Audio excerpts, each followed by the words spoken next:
नमस्कार, आप देख रहे हैं द हिंद 24 न्यूज और मैं हूं आपके साथ साक्षी निर्वाण। आइए नजर डालते हैं आज की कुछ खास खबरों पर।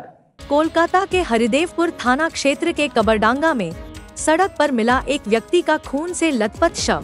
घटना की जानकारी मिलते ही पुलिस मौके पर पहुंची।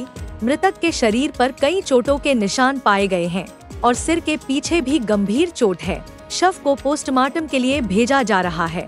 পুলিশ পুরো মামলে की जांच में जुट गई है। দাদা কি ঘটনা ঘটেছে এখানে?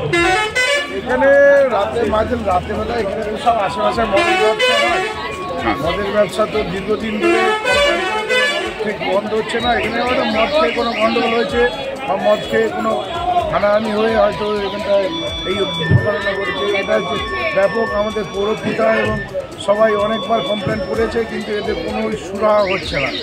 যে দিন দিন এদের যেন বেড়েই চলেছে দৌরাত্ম। কোনো এইসব ঠেক যদি না গুলো বন্ধ হয় তাহলে তো আরও বিপদের আশঙ্কা আমরা করছি। কলকাতা পৌরসভার আন্ডারে পৌরপিতা অভিযোগ করেছেন সেখানে মদের থেকে চলছে।